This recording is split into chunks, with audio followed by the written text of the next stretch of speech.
So my number one Star Wars movie of all time is Star Wars 6, The Return of the Jedi.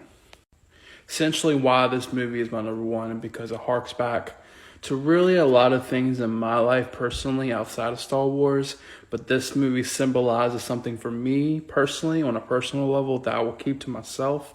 But essentially what in this movie does, it's like the thing that really hits me the most is how Luke manages to not give in to the darkness or the dark side, essentially, if you will, and trying to bring his father back, and also, trying to also kind of like fight off the Emperor and his evil, final, if that's even a word, his mind darkness bending, if you will, even though after Vader kind of throws him into that pit, even though he survives, quote unquote.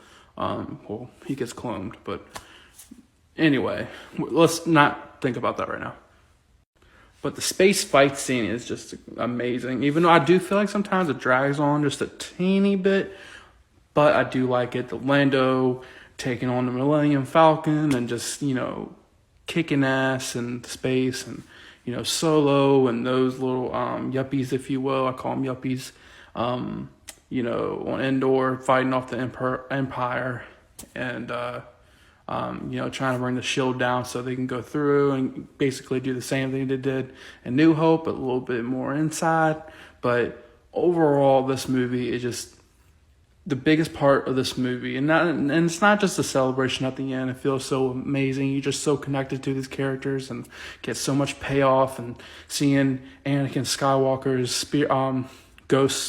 Force Ghost show up, and just that whole celebration scene, and the love and the passion in this movie, and this really in the whole trilogy, and how it really connects all together.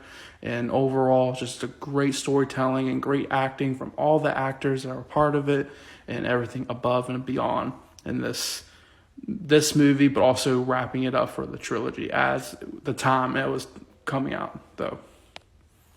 But essentially, it's that part between Vader and Luke, the relationship and how it pays off at the end, is what it means the most to me. That's why it's my number one.